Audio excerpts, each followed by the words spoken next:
Today on the LA Food Podcast, I'm your host Lucas Servodio, feeling great about the Dodgers prospects as the baseball season gets off to a fantastic start. That Shohei Ohtani guy seems like a sure bet, am I right? Speaking of sure bets, we're joined today by Scott Linder, one of the founders and operating partners behind Matū, which just might be my favorite steakhouse in all of Los Angeles. Matū is famous for its dedication to serving only the highest quality grass-fed wagyu beef, but that's not all. As they were getting ready to launch the restaurant, Scott and his fellow founders spent a ridiculous amount of time and effort nailing down all of the variables that go into preparing the product correctly and serving it up in a way that leads to maximum flavor and satisfaction. Scott joins us to talk all things beef, but also how he got into the position of being the culinary mind behind all that Matū has to offer. He tells us about his love for Iron Chef, his time spent traveling the world as the private chef to an A-list celebrity famous for doing their own stunts, and how one fateful afternoon with Jerry Greenberg led him to moving to Los Angeles and betting it all on beef. Of course, I couldn't let him leave without asking him about Matū's legendary Philly Cheesesteak. How did they come up with it? And what makes it so damn irresistible? It's a beefcake of an episode, dear listener. But first, a few things that caught my eye. There's change coming to the Hollywood Walk of Fame, a crisis at the health department, and several excellent restaurant reviews I want you to go check out. So without further ado, let's chow down.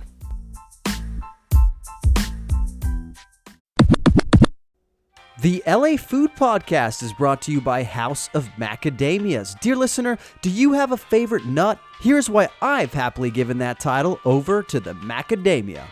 First, it's chock full of nutritional benefits, including one of the best omega 6-3 ratios in the nut game, 8 times better than pistachios and 20 times better than cashews. Cashew? More like cash-ew. Second, it's super versatile. You can have them as a snack. You can find tons of applications to include them in your cooking. You can even use the oil for cooking, in addition to using it for skin and health purposes. If you want to get in on the macadamia game, head to the LA Food Pod page on houseofmacadamias.com to access my curated list of macadamia products. We've got extra virgin cold-pressed macadamia oil, savory macadamia snack packs, and salted or unsalted macadamia nut butter. All great for snacking, all great for cooking.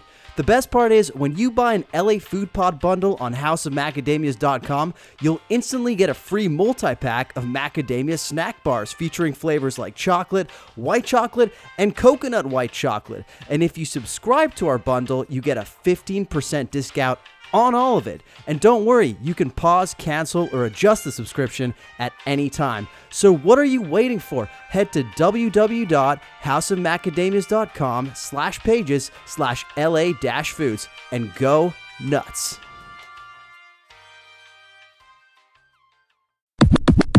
Dear listener, I hope your week is off to a fantastic finish, I should say, because we're heading into the weekend.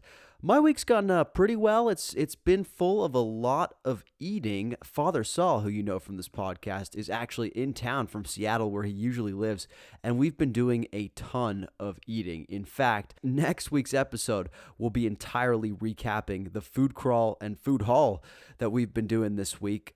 We've hit up some excellent spots, including Felix in Venice last night, courtesy of friend of the pod, Brad Metzger, and his lovely wife, Linda. I can't wait to recap our meal at Felix for you next week. You know, if you've heard me talk on the podcast before, you know that I've had some mild criticisms of Evan Funky restaurants, but I gotta say, my tide might be turning on Evan Funky after all, okay? So stay tuned. We'll talk about it more next week. But in the meantime, I wanted to tell you about a few things that caught my eye this week. If you've been following the news in the last couple weeks, I would say, you might have heard of a plan called Access to Hollywood. And no, I'm not talking about the celebrity news channel that my wife likes to have on the TV sometimes. No, it's called Access to Hollywood, and it is a Hollywood sidewalk expansion plan that Los Angeles city officials announced last week. Basically, what this would do is it would add wider sidewalks, bus lanes, and extensive bike lanes to the Walk of Fame and surrounding neighborhoods, including like Thai Town, even ranging into Los Feliz. It's going to cost the city about $8 million, funded primarily by Metro, and it's designed to increase mobility options, they say, and boost pedestrian safety.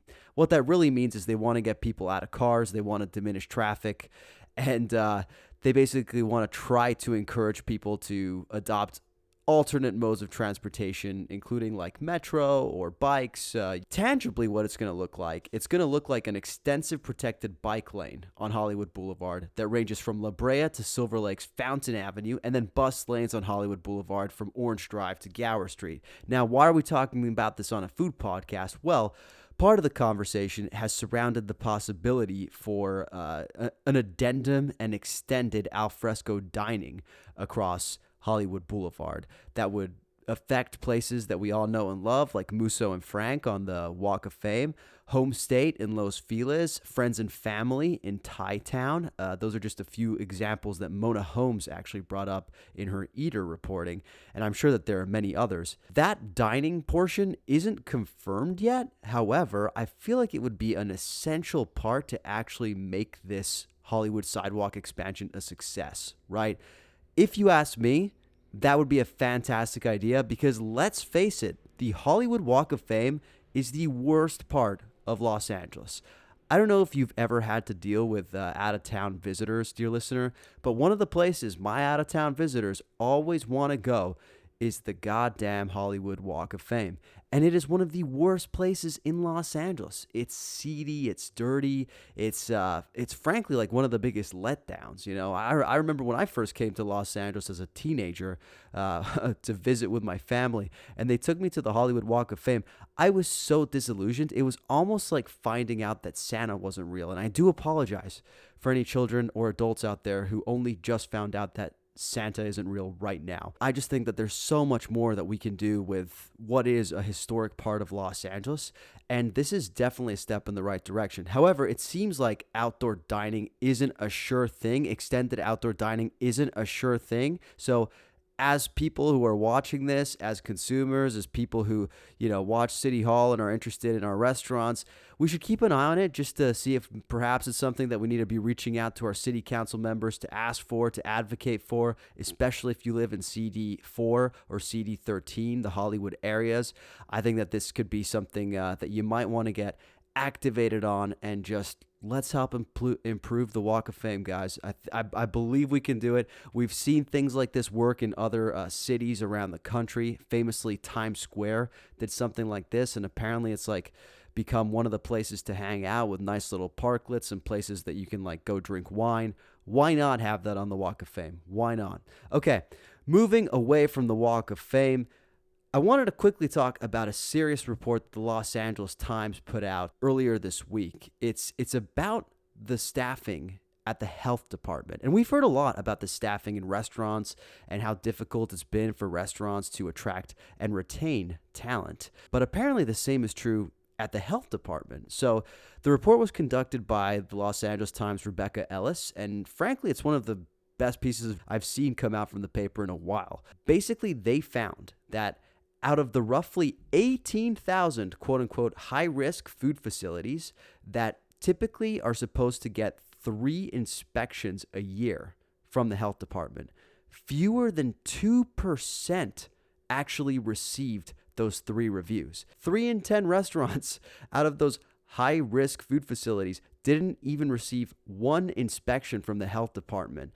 Well, basically why this is it comes down to staffing. It sounds like since the pandemic, the health department has pretty much been hemorrhaging staff, and they haven't been backfilling those positions fast enough. And what that has done is it's put a strain on the people who still work for the health department, who are basically having to, be overworked, go do their inspections, do them in a way that isn't even very thorough. Apparently, they say they feel rushed when they're doing these inspections, and it's leading, as we just listed with the stats, to most restaurants not receiving the health inspections that they should be getting. Now, I know on the face you're probably like, okay, well, restaurants aren't getting inspected. Surely that's a break for some restaurants. Whenever we see health inspectors come to restaurants in movies like The Bear, it's always like the big bad health inspector coming to like deliver horrible news or like find roaches, right? Truth is though, this is actually a case of restaurants not getting what they paid for, because high-risk facilities, which are the ones that should be getting inspected at least 3 times a year, they actually pay more in permit fees to the county in order to cover the cost of those inspections. So they are required to pay those fees, but they're not getting the inspections they're paying for. And we know how tight margins are for restaurants. Those permits aren't cheap. So not a great look for the county to basically be, taking money from these restaurants without giving them what they paid for, which are the inspections. So that is not a good thing for restaurants. I think that the county needs to do something to either, perhaps refund those restaurants who are not getting inspected, or to just step up their game and offer those inspections. What does this mean for us as diners? Well, one thing came to mind actually. I don't know if you're one of those people who gets severely turned off when you go past a restaurant and you see like a B or C rating, right? Or God forbid, a D rating. Personally, I get turned on when I see something like that. If I see a B rating, a C rating, I'm in, I think I once heard on an Anthony Bourdain show that was a sure sign of a good time, so to speak. However, I know plenty of people who will not go into a restaurant if they see a B rating, my wife included, okay? My thing with this is, we know that these restaurants aren't getting the inspections that they're paying for, right? And if I was a restaurant and I got a B rating or a C rating, what would I do? Well, I would haul ass to try to amend that rating, right? I would probably go out of my way to ensure whatever was found was basically rectified. However, if the health department isn't coming back to reinspect us and up our rating, that B or C rating might be lingering in the window long past, the actual offense. So to me, these days, knowing that the health department is so slammed, it's not getting to its inspections, if you see a B or a C rating in a window, take it with a little bit of a grain of salt. Check it out for yourself. Obviously, you're not going to be able to go into the kitchen and, inspect it yourself unless you do want to embark on some sort of guerrilla inspection, which the LA Food Podcast does not recommend. Go in, check it out for yourself. Don't be turned off. Chances are that restaurant has done everything they can to rectify the situation, and they may have just not been inspected by the health department yet, who's severely backed up. Anyways, finally, before we dive into our conversation on steaks with Scott Linder, I wanted to quickly point out a few fun food reviews that I came across this week that I think deserve your attention, dear listener. First and foremost, this actually came out last week, but it was right after we recorded the podcast. It always happens to be like the case that right after I hit publish on the podcast, some amazing story breaks or some amazing review drops. It's like the curse of the LA Food Podcast. However, this week I'm not forgetting, because there was a very special review, and it was from Jen Harris, our beloved Jen Harris, who everybody in the LA food scene loves to read her articles, loves to see her posts about the best things that she ate the week gone by. A true force for like positivity in the food scene of Los Angeles, and we absolutely applaud that. Now, she actually published her first review as a critic last week. And maybe you think like, well, she's constantly doing that, isn't she? No, there's a difference, right? She writes columns, right? And she's able to give her opinions on food in those. She obviously offers her takes on food on social media. However, she's never written a formal review a la Bill Addison, a la Jonathan Gold before. And she was afforded this opportunity just last week, and she took it to review Sophie's Cambodian Town Food and Music in Long Beach. I absolutely love that the Times gave Jen the opportunity to review a restaurant as a critic. I think it's incredible. First of all, there's no reason why we should only have one food critic in Los Angeles or at the Los Angeles Times.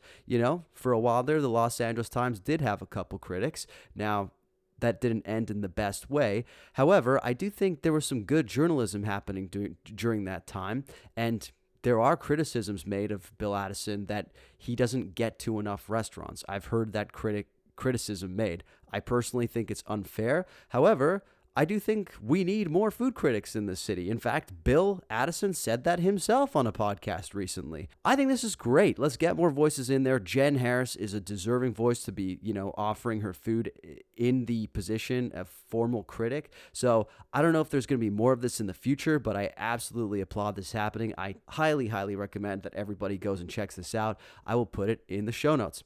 Sticking with the LA Times, I also wanted to point your attention to an excellent guide they published on Koreatown. They basically put out 3 separate guides on Koreatown that sort of like ladder up into one overall guide on how to eat in Koreatown. One is a list of the best fried chicken places.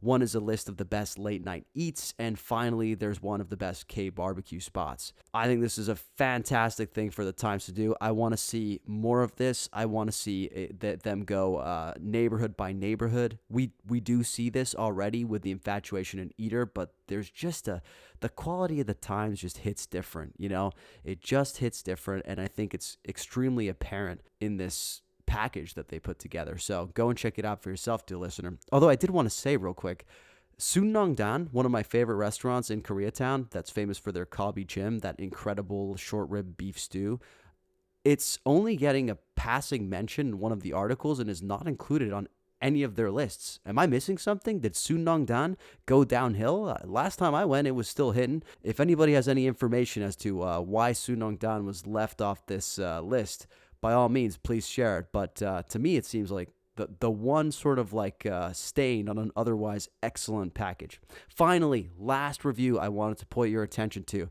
Our friends at The Infatuation are known for their humorous writing, and Brant Cox wrote a pretty hilarious takedown of Sir Restaurant and Lounge. I'm not sure if you're familiar with it. It's in West Hollywood. It's owned by Lisa Vanderpump of Vanderpump Rules, and it's kind of just really basically a stage for the show. It's not really considered, I think, a serious restaurant by any means, although they definitely would have you think it's a serious restaurant on the show. But Brant went over there and he wrote a pretty funny review of it. He gave it a 3.8. Look, typically I hate it when people go to restaurants and just use it as an opportunity to shit on the restaurant. The only times I think it's acceptable are if you're doing it to a big national chain like an Olive Garden or a KFC or something like that, right? Where one person's opinion isn't going to actually hurt that business, nor, is it going to change that many hearts and minds. It's more for the humor. And while Sir Restaurant and Lounge doesn't really fall in that category, its success is not based on the food. Its success is based on its association with Vanderpump Rules. Its, success is based on its association with Lisa Vanderpump herself. So I don't think Brant's takedown of the food will hurt the restaurant, and therefore I fully endorse you going over and reading this pretty hilarious piece. In fact, my favorite line that he had in the piece was about the service. He was saying that they sat down to drink the waters that were at the table, except for the fact that the waiter quickly informed them moments after they had taken a sip that those water glasses had actually been left behind from a previous table. That's got to be one of my worst nightmares. It's kind of like hopping into what you think is an Uber only to figure out that it's just a regular citizen's car. It's one of those like jarring feelings of like, I am not supposed to be here at this moment. And my heart goes out to Brant and his colleagues that experienced that at Sir, but it makes for a very funny anecdote, and I thank them for that. Well, that'll probably be enough of a monologue for today. So without further ado, we're going to move on to our conversation with Scott Linder. Joining us today on the LA Food Podcast, he's one of the founders behind Matū, the beloved steak restaurant in Beverly Hills. It's Scott Linder. Scott, how you doing today? I'm doing good. How are you? Oh, I'm fantastic. Scott, where are you calling us from today? Sunny Southern California, Los Angeles. Finally sunny, right? Have you been surviving the rain? Barely. But we don't get rain, but every 2 years, so I take it in when I can. Totally. It looks like you're calling us, and I said this before we actually started recording. Looks like you're calling us from like a television set kitchen. This is the home office. This is my kitchen. This is where all of my Zoom calls and computer work takes at. This is the office. Well, I feel like it is pretty important for a chef or someone who cooks a lot to have a nice kitchen. It certainly helps. It certainly Yeah. helps. Yeah, I can see, like, when you're looking for an apartment, you're probably like, I don't care if the rest of it looks like a trap house as long as the kitchen is fine, I'm good." I could care less. I don't even know what my bedroom looks like, to be honest. You just sleep on the counter. Yeah. Good for you, good for you. Scott, I know that you currently live in Los Angeles, obviously, but you did not grow up here. If I'm not mistaken, you grew up on the other coast. The other coast, the East Coast. So I'm originally from Pittsburgh, but Right. moved to Atlanta. Was really young, so spent kind of my formative years and youth and growing up in Atlanta. So does that make you a Pittsburgh sports fan or an Atlanta sports fan? Oh my god, I knew you were going to ask that. Depends on who's winning. I love Steelers football. My childhood home actually was on the hill overlooking where Heinz Field is. So I'd be kind of remiss to say that I'm not a big Pittsburgh Steelers fan, but love the Steelers, love the Falcons, love the Braves. I was gonna say probably Braves over Pirates recently. In recent years, yeah, for sure. Question is, what do you do on basketball? That seems like a dicey one. I grew up going to a lot of Hawks games. I don't know, it's been rough. Yeah, it's been rough. Trey Young, not quite the draft pick y'all thought it was gonna be. Now, this is not, Not at all. unfortunately, a sports podcast. Although it sounds like we could probably manage our way on one. Speaking of Atlanta, though, I'd love to know what Scott was like as a kid. Were you just cooking up a storm, or did you have other interests? So oddly enough, I was not. My family's not a foodie family. My family's kind of view on food is, we eat food because we got to live, and you got to eat dinner and you got to eat lunch and breakfast. So it was not the kind of foodie upbringing that most chefs or people in the business have, where their nona was, they're picking tomatoes with nona in the garden and making a wonderful tomato sauce. That was not my upbringing. And often it's a joke that my friends will say that I started cooking because my mom was so bad at cooking that I wanted to know what good food actually tasted like. So, Is there any truth to that? oh my god. Well, maybe a little bit. Yeah. What was Mama Linder cooking? Mom, so Mama Linder so I have a twin brother and an older brother, so there was three guys growing up.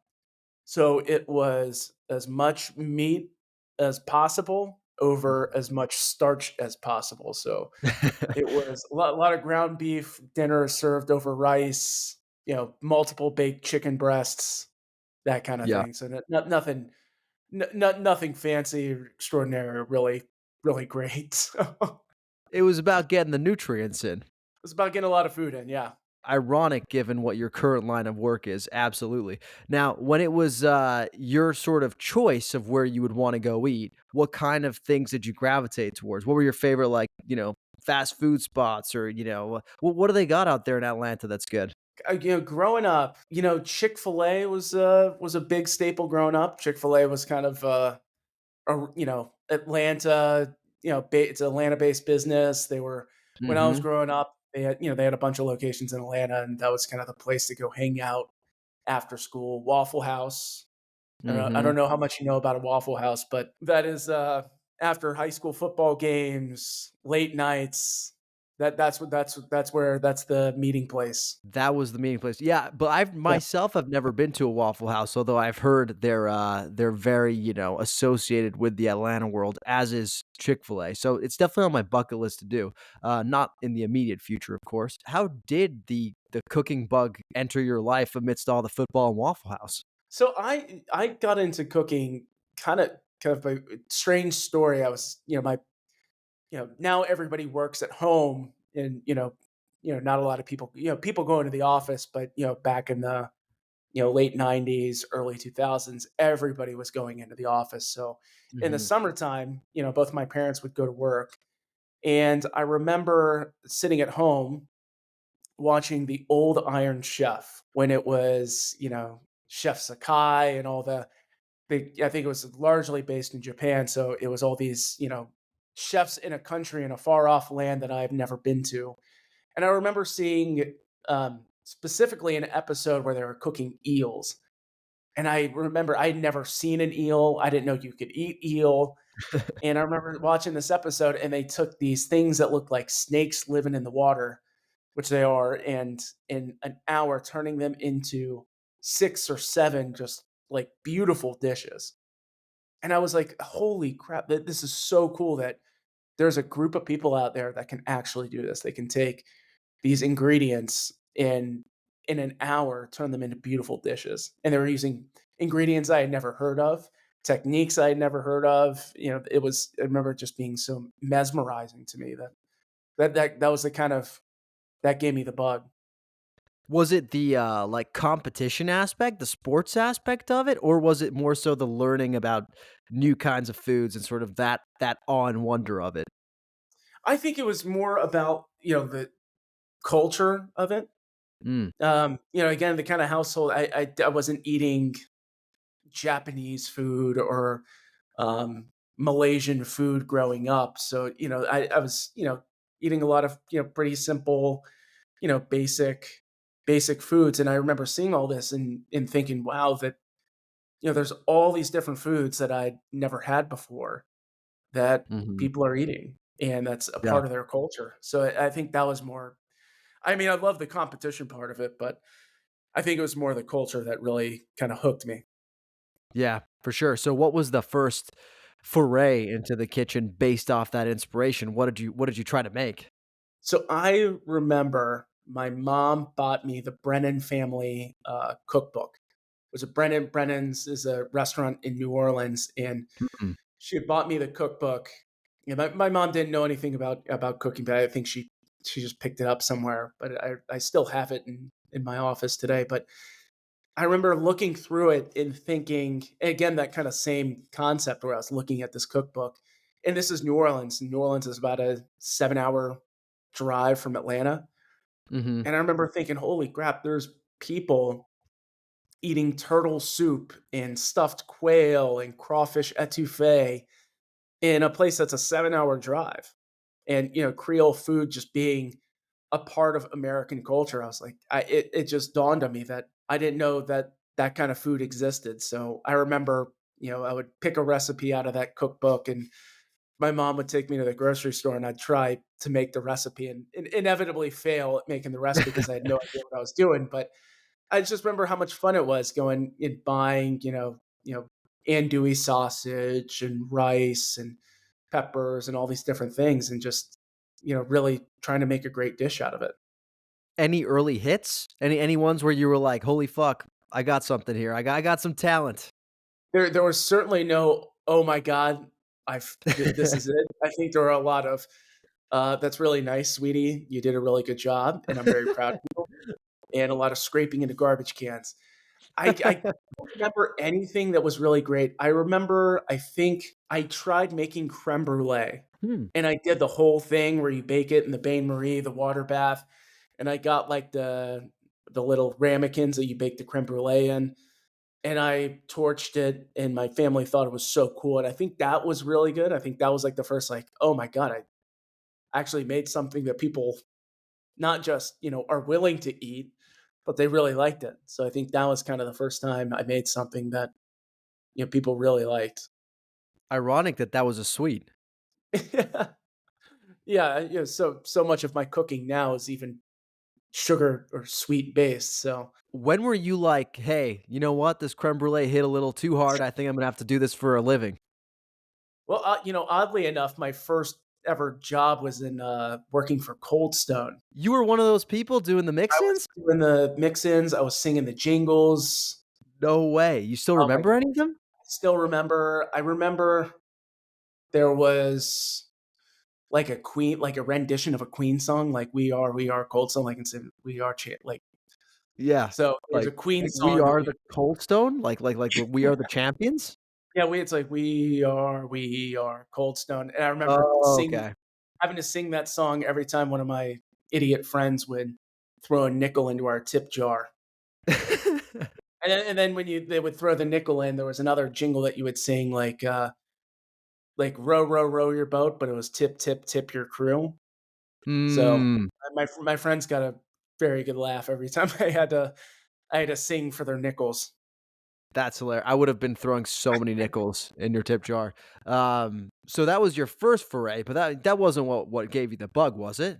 No, so I did that and, like I remember going back home and cooking food and really wanting a job in an actual kitchen. I mean, I've been watching Iron Chef at this point for years and I was like, I really actually want to get in one of these crazy kitchens. I'd read Kitchen Confidential Mm, and I was like, this is, that I really want to see what this is all about. And my dad, one of his good friends, lived near an actual working chef. And this guy, Patrick Gabriel, who was a chef of a country club at the time, graciously talked to my father. My father was like, my son, I must have been 15 or 16 at the time. And, talked to my dad and said, hey, my son would really like to learn how to cook. And Patrick was wonderful enough and said, as long as his grades are, are still good and he does everything that he needs to do for school, he can come in and learn and I'll teach him whatever he'd yeah. like to know. So that was my first job. And it was, a true legit kitchen. Patrick, wonderful chef. Amazing. He was my kind of first mentor. Still a very good friend of mine and still what I consider a mentor today. He's the guy, and he's oddly enough, my twin brother, he's his business partner. They have a USDA processing high end charcuterie business that they both run together. No way. So Good meat runs in the family then. yeah, that's our tagline. That's your tagline. Yeah, well, I had a similar tagline when I used to hit the bar scene, but we don't need to talk about that. Okay. You did end up going to culinary school though, right? Did you Yeah, explore other career paths before that? I, Or when I first stepped into a kitchen and I was working with Patrick, I it was like it was no turning back. I mean, I immediately knew, hey, this is for me. I want to do this. I think this is great. So yeah, I asked Patrick, I'd like to go to culinary school. He had gone to the Culinary Institute of America, which is in Hyde Park, New York. He said, just so you know, it's a really tough business. And if you work for me for a year and you really like it, I'll do everything I can to make sure, you get into the school. At this time, they were kind of a lot more stringent on taking applicants. I'll make sure you get into the school. I'll make sure that you're set up there, and I'll call my old cronies and ask them, to make sure show you around and et cetera, et cetera. So worked there for a year. Decided, you know what, yeah, this is what I want to do, and went to culinary school. And from there, did an externship at Le Cirque while I was in culinary school, which was no longer there, but it was the place to eat. 80s, 90s, the famous French restaurant. A Ruth Reichel? wonderful. Yeah, exactly. Yeah, and had the chance to work with a lot of great, amazing chefs. It was great, a tremendous experience. Well, basically, I know from culinary school, you ended up going into the private chef route. How did Yeah. you make that decision? How did you So what was the crossroads there? it was quite the entrance into the private chef world. So when I graduated from culinary school, I moved to Australia of all places. I was hoping to work in Europe, but this was 2009, Mm, 2009. And this was height of the financial crisis. So the European Union was not keen on giving year-long work visas to, Americans, taking jobs out of the EU. So I yeah. didn't get approved for a work visa, but a friend of mine who I worked with at Le Cirque said, hey, I'm working at this incredible restaurant in Australia. At the time, they were number one restaurant in Australia. I think you'd really, dig it here. You should come. And I applied for a work visa, and under an hour, I got approved. So Wow. Australia was willing to say, come on down and make this place home for a year. So moved there, worked in Australia. My visa expired, and at that point, I had gone back to Atlanta because I wasn't sure what my next move was. Mhm. And I had kind of toyed around with the idea of working in a hotel and started working at the Four Seasons. And I was working there for a while. And I kind of got burnt out of it. It Hmm. was working in high end hotels is a really, really tough business. And I just, said, I'm not sure if this is something that I want to do long term.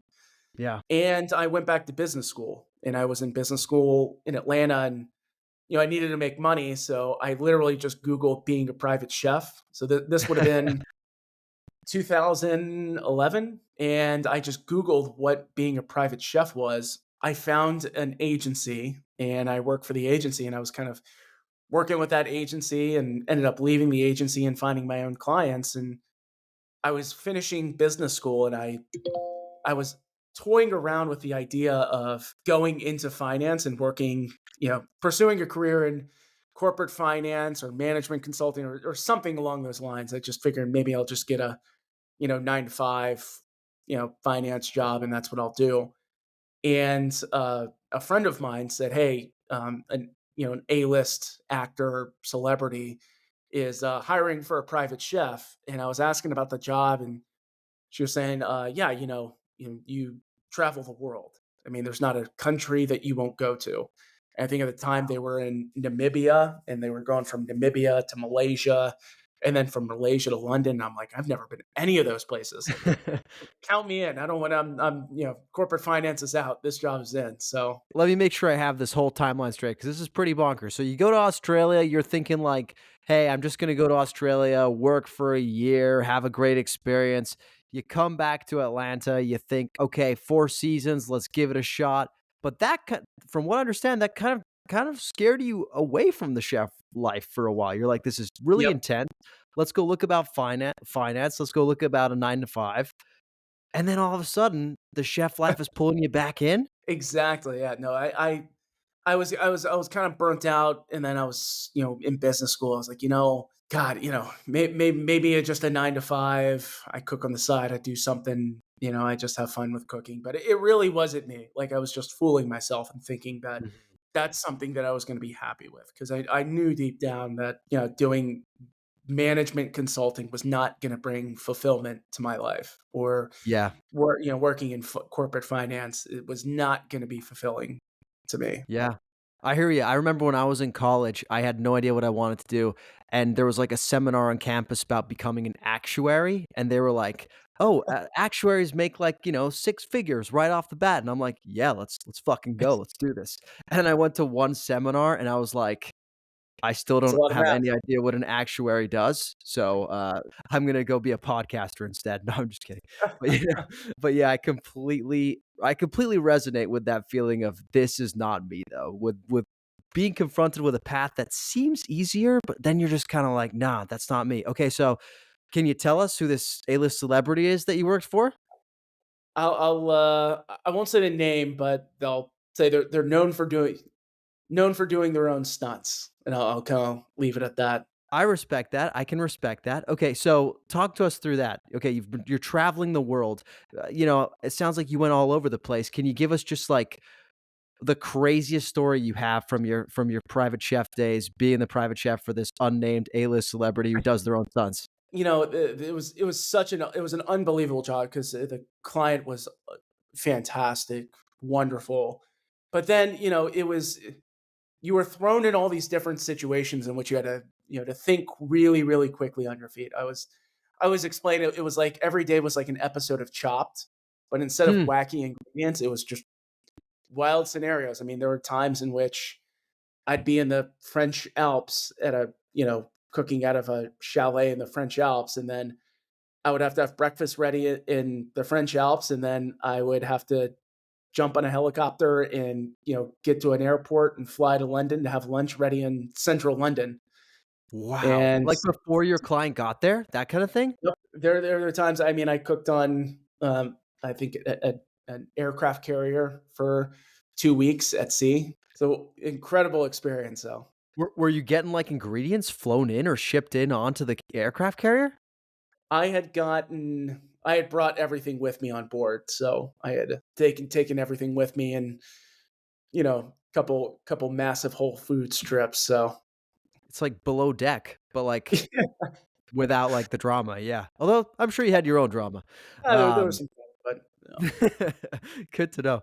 Well, so how did you end up leaving this life? so it was an great it was a great position, a great experience, great client. Everything was wonderful, but I felt a little bit stuck. And again, it was kind of that fulfillment. Like I wanted to do something a little bit bigger. And I Mm, wanted to kind of, you know, work on an idea and see that idea come to fruition and, really just be a part of something a little bit bigger.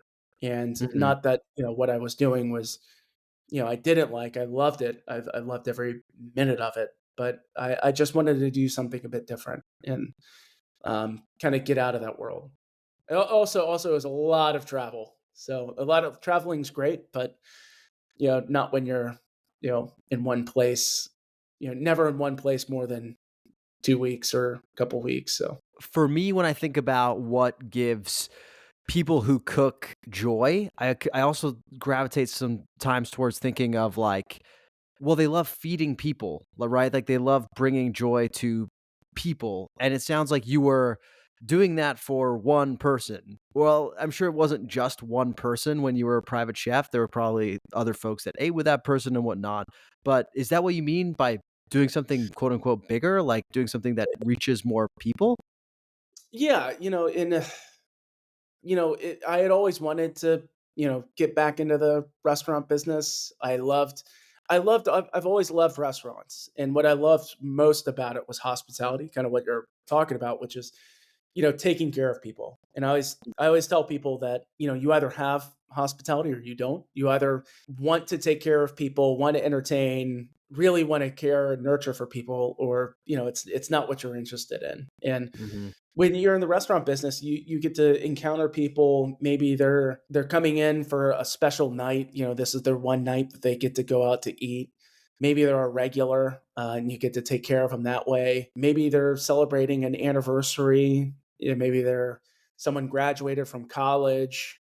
Maybe it's just a casual date night. So you get to, but regardless, you get to take care of people, and I think that's what I really love. How did you meet Mr. Jerry Greenberg? So I got introduced to Jerry through a mutual friend of mine in Atlanta, and he was saying, he was seeing, how nutty I was with cooking and creating dishes and really diving deep into, perfecting, dishes. And he said, I know a guy in LA, restaurant guy, who's as crazy about food as you are, and at this point, I was still in my private chef job, so I would come to LA pretty frequently for work. So, a friend of mine made an introduction. Jerry and I had lunch together, and by lunch, he was said, "Meet me for lunch at Sugarfish," and we did Sugarfish, Wovo, Hi Ho,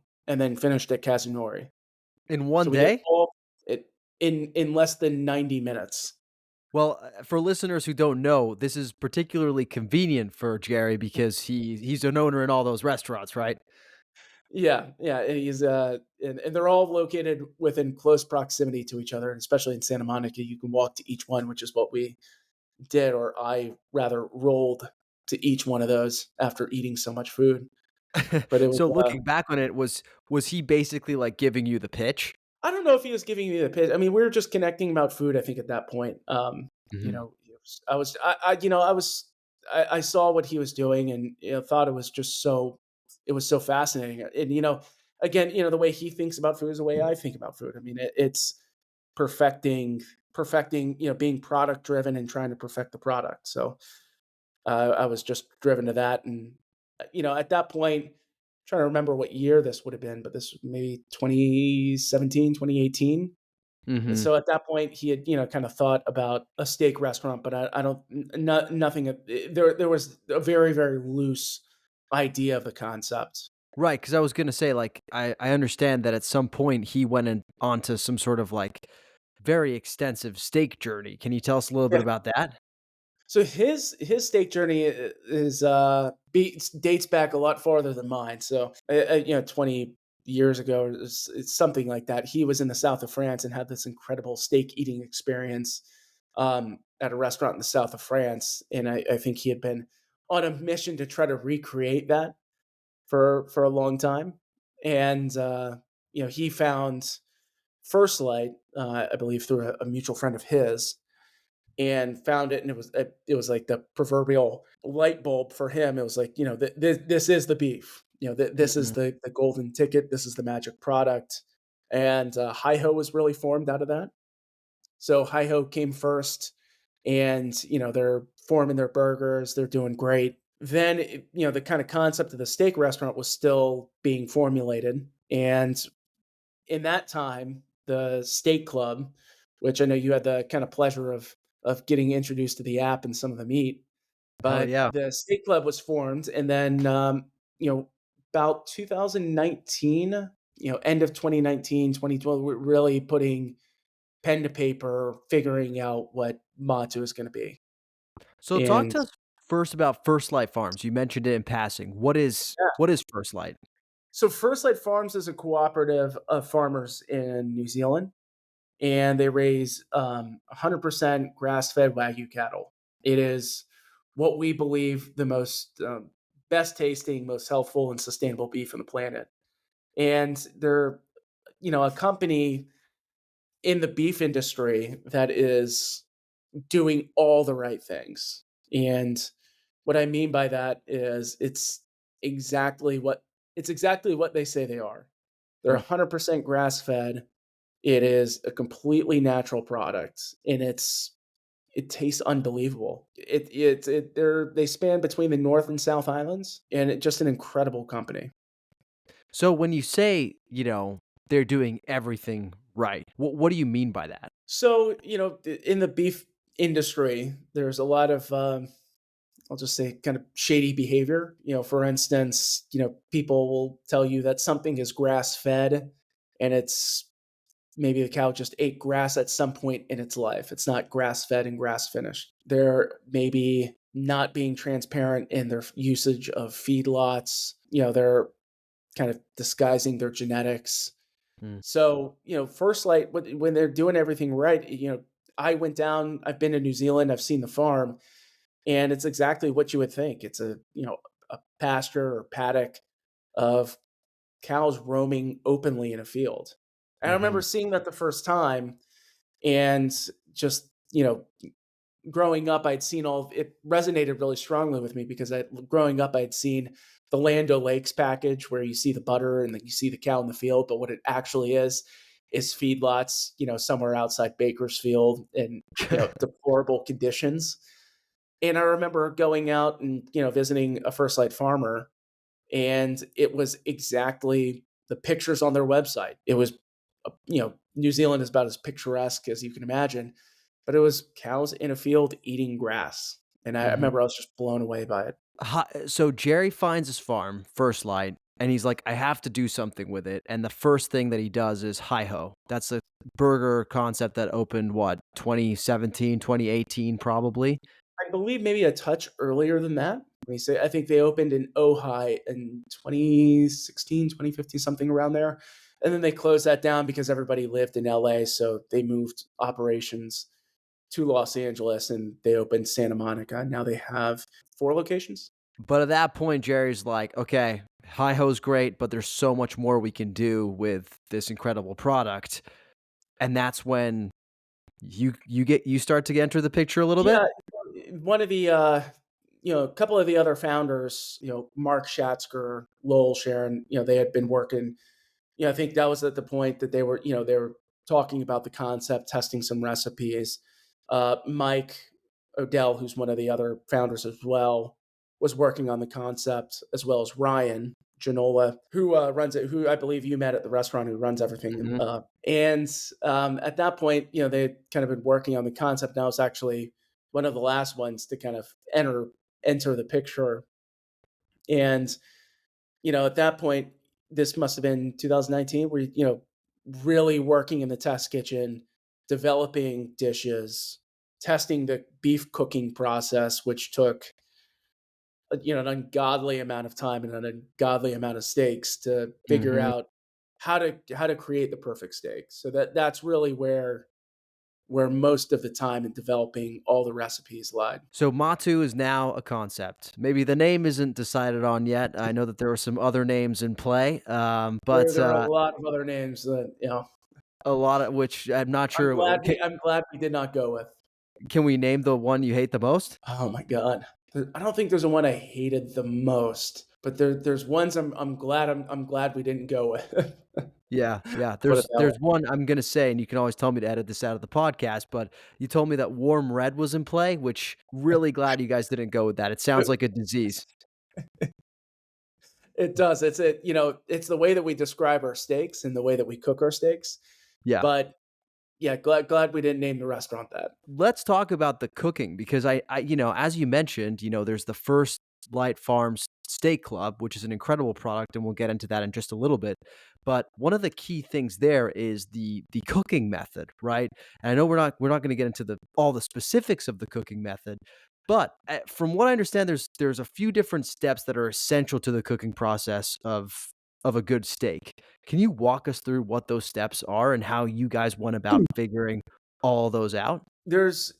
Excluding butchering, which is a big part of what we do, and I kind of consider that in the whole steak cooking process, but we can talk about that a little later. But the actual process of cooking a steak, is from tempering, which is making it cold and making it less cold, or getting Mhm. it close to room temperature.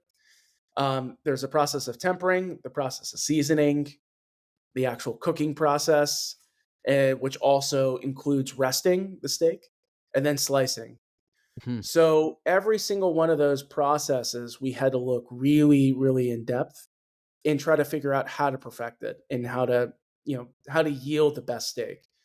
And not just the best steak once, but develop a process that was repeatable and easily repeatable, Mhm. which is really where the heart of R&D lies. Developing a dish, I can go and make a great steak, but developing a process by which people in our restaurants can actually execute day in and day out and be consistent is really, really where the challenge lies. So that was a bulk of the process. But something as simple as tempering, we would sit there and temper steaks, and I would sit there with a laptop with Ryan, and we would just document notes and take steaks and put them in a little bowl of water or a little bucket of water, and take the temperature of the steak, and we would build graphs and charts and try to figure out how to temper a steak properly. And then from there it was seasoning, and I would try to figure out how to season a steak properly. I would try to take a drum sieve and try to tap it with just the right amount of pressure to get the steak just right. And from there it was really kind of cooking the steak. Mhm. And I think I mentioned this when we were having dinner, but at one point the true depth of insanity that we had gone down was we had this thing that we called the Franken grill. And what it was a wood fire grill, and I had drilled holes using a drill with a metal drill bit, and I was inserting thermocouples with high temperature adhesive into the grill grates. And then I had another thermocouple in between the grill grates to measure the air temperature. And then I had this big orb that hung over the grill to try to measure radiant heat temperature. And I would sit there with my computer, and I would just type away at what temperatures each, thermocouple was at and what the steak temperature was at. And it was complete madness. The And theory being that you have all these different types of heat and that you needed to basically be able to find a grill that could measure all of them, and that grill didn't exist? yeah, and we're trying to figure out, not just that, but what is the perfect grill? What's the perfect grill grate? What are the dimensions of the perfect grill grate? I mean, I remember at one point we were asking, people who are experts in metal, like, is there a specific, you know, type of steel that, has a, nickel amount in it that, makes for better heat conduction. And people had no idea what we were doing. They're like, are you with a research lab? And I'm like, no, we're just cooking steaks. The level of detail and insanity, truly, it's like something reserved for, like, scientific breakthroughs. Yeah, well, I hope we made a breakthrough in the world of steak cooking. Maybe not, anything of, greater meaning other than that. But, we spent so much time trying to figure out, okay, what's the greatest process? And what it really comes down to is like really simple cooking. Mm. Cooking steak over open fire has been done by humans for, I guess, thousands, if not longer than that, thousands of years. And that's exactly what we're doing. So there's nothing, people would look at the process from an outside perspective and they'd probably see something that's okay. Well, you have some timers and you have an infrared gun that you take the temperature at, and they would think, okay, this process seems really simple. And the reality is the process is really simple. But Yeah. the way that we got there was by trying to test every little thing that we could. Yeah, I mean, what I So love is that it sticks to, yeah, every single fundamental element of what's the temperature of the steak beforehand, which is true of any time you're cooking a protein. You want that protein to be at a certain temperature before it actually hits the grill, right? And then it's just figuring out, okay, now what's the temperature of the time it's actually cooking? What's the time it's actually resting? All that stuff, right? The craziness is that there's so many variables there. There's so many different variables that you can use, not just in terms of mechanisms, but also in terms of specific temperatures. How long did all of this take you guys? collectively, it took years. Hmm. You know what I mean? To really nail down the process, it took collectively years.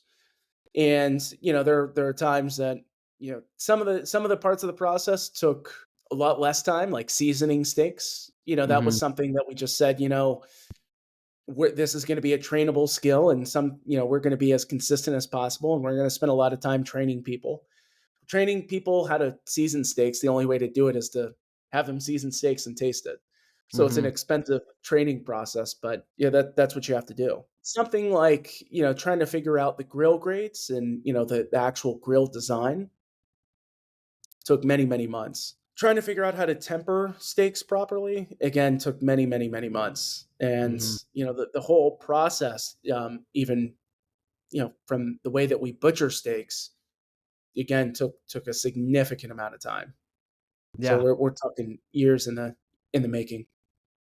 Now this is just the steaks, which are obviously the centerpiece of the operation at Matū, but you also spend a lot of time ideating sort of the eating experience, right? How you wanted to, like, actually course out meals and what you wanted to build around the steaks. Can you talk to us a little bit about how you did that? How did you not just deliver the perfect steaks, but also go about trying to deliver the perfect steak eating experience? That was, and shout out to all the wonderful people who graciously volunteered to eat all the dishes during the R&D process. It's a hard job, Uh, hard job. it was a hard job indeed. What we were doing, oddly enough, we didn't test. I tested all the dishes that we have a la carte, but what we were trying to do was try to create the set menu, the Matū dinner. That's what we spent a lot of time trying to focus on. And what we were trying to do was create a preset menu that was designed with balance of, meat, lean protein and vegetables, and that you could eat and feel fully satiated, didn't feel like shit afterwards, and that didn't break the bank. So Mhm. that's what we spent a majority of our time trying to, figure out what the Matū dinner looks like. And we tried every possible combination of different steaks and, you know, vegetables and dishes. And what we ultimately landed on was a 5-course menu that had so many different techniques, a great balance of lean protein and vegetables, and you felt great after eating. And that was really important to us because what we not only did we eat a lot of our own steak, but we went around, eating steak everywhere else. And what we found was that, a lot of the times you eat a steak dinner out and you feel like you ate too much and spent too much and drank too much. And we didn't want, you drink too much, that may be something else, but we wanted to give people the option to where they could eat the Matū dinner or any one of our composed menus Yeah. and leave feeling fully satiated and full and feel good.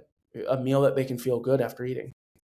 It's interesting. What you're saying reminds me of, my wife is always trying to like better me. She's always trying to improve me. So she gives me Christmas and birthday presents that are geared towards that. And she got me this book about like Japanese philosophy. And one of the Japanese philosophies that I read one morning was about eating and how like in Japanese culture, especially in like places where the blue zones, where they like live forever. Oh, yeah, yeah. Um, Basically the culture is that you're only supposed to eat till you're like 85% full or 80% full or something like that. And immediately it made sense why I don't like going to sushi because I never feel like I hate myself, which is how I prefer to leave meals most of the time. But I see a lot of the same ethos actually in Matū, where it's like, you want people to leave happy, satiated, feeling good, but not like they've eaten to their like 100 and over your 100% max, because that's when things really get dicey digestively, for example.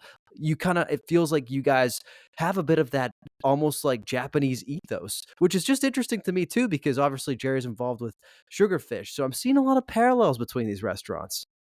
It's funny you put it that way. I didn't think about it that way, but it is true. You can eat sushi and you can feel good after leaving, and there's an element of you can go to Matū and you can eat poorly. I mean, you can go or not poorly. You can eat a lot. Scott's like, I've done it. I've done it. Trust me. I've done it too many times. I mean, you can go and eat a cheesesteak and a couple orders of fries and some desserts and probably not leave not feeling the greatest. But but we wanted to give people all of our preset menus and really a la carte items, you know dishes that they can eat and feel good about eating. Mhm, And that mhm. what that means is it's not overly fatty, overly rich, or they may be indulgent. In the case of our chocolate cake, that there's butter in it, and a good amount of butter, but it's not a massive wedge, mile high chocolate cake of it. It's Oh it's my it's god, an yeah. appropriate amount. And it's good butter, right? Like, you can tell, like, you're eating, like, Yeah. good shit when you're eating it. I'll tell you what, it was my birthday recently, and we were just in the desert celebrating it with a couple friends, and our friend dragged us to Outback Steakhouse to try their, chocolate thunder from down under. I Oh ate boy. I ate like 4 bites of that thing. I was like, "I don't think I ever need to eat again." Like, it was it was that fake. It was like eating straight up plastic, but, like, if plastic melted in, like, clarified butter out of movie popcorn, you know what I mean? Oh my So god. it's the complete opposite of what you're describing. It's like there's a place for butter and a place for like, dessert and whatnot. But I think what's impressive about Matū is the ethos of it throughout really shines. But I do have to ask you about the sort of signature dishes, some of the signature dishes that you've just alluded to.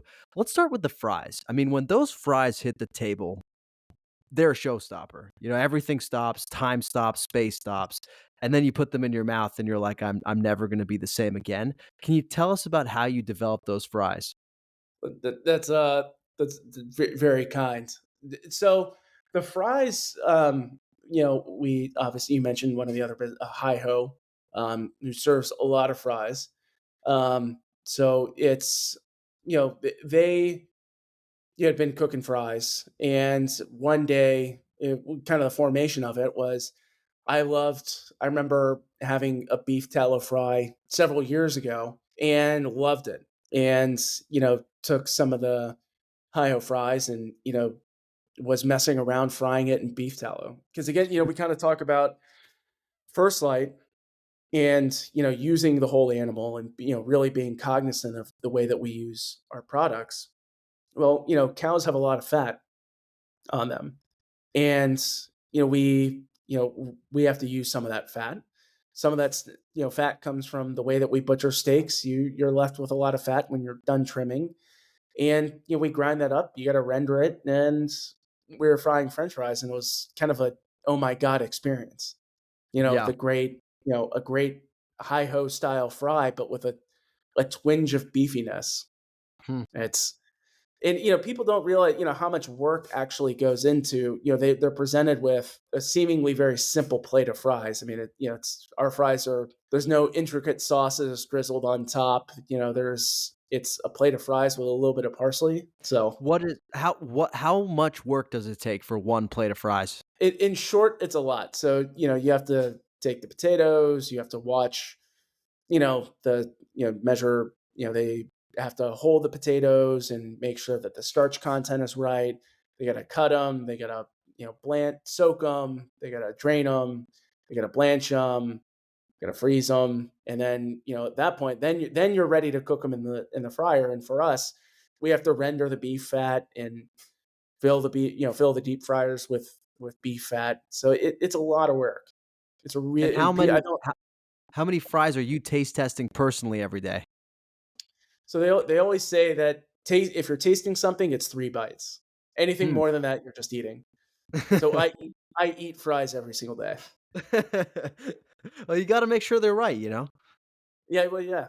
Yeah, Yeah. because I always the running joke is we're tasting fries, and I'm always like, "Oh, there's a good one in there." I just got Just gotta keep looking. Alright, I think there would be a petition for me to be fired off the LA Food Podcast if, I didn't ask you about this cheesesteak. The cheesesteak that has blown up all of our Instagram feeds.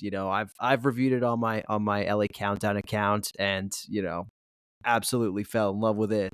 How did this cheesesteak come about? So we're all East Coast. We're all from the East Coast. So Ryan and I are oddly enough from both from Pittsburgh. Mike lives in the East Coast from the East Coast. Jerry's from the East Coast. So it came from playing around in the test kitchen and trying to find something really delicious. And the early versions of the cheesesteak are a little bit different from what is currently in operation. But it was one of those things where a couple late nights in the test kitchen and maybe a couple too many drinks, it was, you have one bite and it was an oh my god, people must experience what this is. Can It you talk was us through what's in the Matū cheesesteak for the people who are living under a rock? so it's a combination of sirloin, New York strip, and ribeye. Hmm. The Matū Philly cheesesteak has onions on it and Cooper sharp cheese and classic Italian long hot pepper, which can Hmm. be pretty hot, but And the it's bun, great. the bun is a key Yes, part of this equation too. yes, a seeded sesame baguette roll. Hmm. It's if you've been to Philly, it's very similar to kind of a Sarcone style bun. Would you say So that's your favorite Philly cheesesteak? in God, there's so many good ones. There really are so many. I don't wanna get you Cheesesteak. canceled or anything, but You have to be very careful when the Philly guys come out and you start talking about cheesesteaks. That is yeah. a passionate group. I mean, we get people to the restaurant wearing cheesesteak hats, cheesesteak shirts, Eagles jerseys.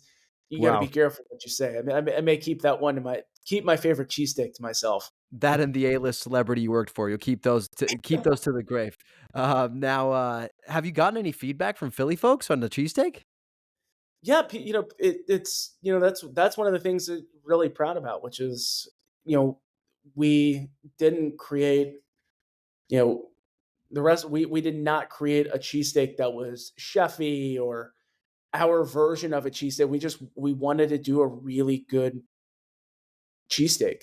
Mhm. So the reception has been great. People who come here and they're like, maybe they're from Philadelphia or you know New Jersey, and they're like, I can't get a great Philly cheesesteak. You guys just this is so great. It's so fantastic. So we've had great reception. Yeah, well, it's well deserved, and I'm definitely now I'm craving one. I'm gonna have to come back ASAP for one. I do have to ask though, because like last time I was at Matū, one thing that really struck me, and you alluded to this too, is that the prices are really like scarily affordable. It's like $87 for the Matū dinner, if I'm not mistaken, for one person. I mean, you can't walk out of Funky with 2 pastas and a side of broccolini for that these days, you know? So, like, how do you guys manage to keep costs down? Well, it's certainly not easy. And, it kind of comes back to, the way that we look at food. I mean, we look at our kitchen and the way that we do things. We have to be incredibly efficient. Our dishes have to have meaning. We have to look at every piece of the puzzle. The way that we utilize the beef, the way that we cut the beef, the way our butcher team works in the morning, the way that we cook our dishes in the restaurant. The kind of overarching theme is it's the way that we do quality control Mm. and the way that we look at every single ingredient that we have. So it is certainly not easy. But again, that was the goal of the business, which was we didn't want to be $87 is it is a good bit of money to spend. But it relatively speaking, it is a great price for an incredible value, and It's we 5 we courses, wanted to right? be there. It's 5 courses, yep. Yeah. You get the bone broth, you get a beef tartare, you get a filet with the 47 salad, the braised beef cheek, the celeriac puree, and then a ribeye with broccolini. In short, it's not easy, and it takes a lot of commitment in looking at quality control. I feel like I could ask you about things all day, but I can't let you leave without asking you about First Light Farms and the Steak Club because yeah, we've talked a lot about, this method, this cooking method. We've talked a lot about what makes the steak so good over from First Light Farms in New Zealand. But the crazy thing is that folks can have these steaks at home too, and they're available for purchase whenever. Can you talk to us about the Steak Club? Yeah, but we gotta talk about how you cook your steak. I mean, you killed it. I, okay, You we could killed talk it. about that. You're being way too kind. I honestly was like so terrified to cook one. So, the nice people at Matū and First Life Farms sent me a few steaks so that I could test them before I actually was able to talk about this with any authority whatsoever before Scott came on the podcast. And I have to say, they make it incredibly easy. Even someone like me, I haven't cooked meat in years because my wife has been a vegetarian for the majority of the time that I've known her. They made me cook a pretty decent actually, I'm gonna go ahead and say it, Scott. I cooked a damn good steak. I sent you a picture, and you could tell just by looking at it. It looked great. I mean, that's why when you sent me the picture, I was like, "Dude, you knocked it out of the park." I You mean, guys the hiring? glisten on it. Yeah, our grill guy called out. We may need you to hop in. Well, I've got to say, it is a testament to the club that if a guy like me can cook it, and I'm more of like a pasta guy making pastas in my kitchens, not a steak guy whatsoever. If I can do it, honestly, anybody can do it. Yeah, and and that's the way it's set up, right? Like we don't. If you have a process that's super intricate and 20 different steps and all these different procedures, nobody's going to do it. So the process needs to be something and this is the way that we look at the process at the restaurant, though the process at the restaurant is far more involved because we need to be much more precise. But it's really simple. And the First Light Steak Club is a subscription based company. You get First Light Farms beef sent to your door every month. You get to join an app. You get I think you got a chance to see the video recipe that explains everything, really, really easy for you. And you get to join the app, which is, a community of people who are all cooking the First Light steaks together. People are doing some fun things, comparing recipes. So it's a really, really fun app. It's really fun to be able to get the meat every month and cook it at home. Yeah, I mean, look, at the risk of sounding like I myself am trying to sell this thing, I promise you guys, I have absolutely no stake, pun intended, in selling this whatsoever.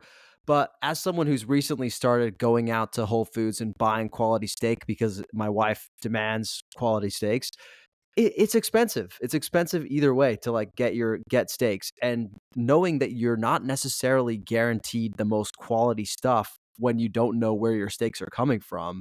I feel like it's a good investment to think about doing something like a First Light Farm subscription, because if you're eating steak every month, that can get expensive, and there's a variety of options. So we'll be sure to link everything in the show notes. And as I said, I have absolutely no incentive to sell this myself. So I believe me, it's just I believe that it's worth it. Truly, I mean, you guys have a great product. Thank you. I mean, for like I always tell people, First Light makes my job really easy. We're just all we got to do is cut it and cook it and serve it to people. Most of the heavy lifting has been done by the farmers. Yeah, although it sounds like you guys did plenty of heavy lifting yourself. Look, Scott, you've been incredibly generous with your time today. But I ask this question to all our guests when they're on. So I have to ask you, when you look back on your journey so far, all the way from the Chick-fil-A's and the Waffle Houses of Atlanta to where you are today, what would you say you're most proud of? I'm just super proud of. I'm just one piece of the Matū puzzle. I mean, Ryan, Mike, Jerry, the kind of core operating team. I mean, the what we've created together. I'm so proud of the people that work in our restaurant and really make it special. I mean, really, that's what it comes down to. I mean, we can come up with any goofy cooking device, goofy procedure, ways of cutting beef, but it's really the great people that work in our restaurant that make unbelievable experiences happen every day. So that's really what I'm most proud about. Great answer. Well, Scott, thank you so much for making the time to join us today. I think our listeners have learned a lot. And yeah, I'm encouraging everybody to go and get a cheesesteak ASAP. And a steak. And a steak, of course, not just the cheesesteak. Thank you.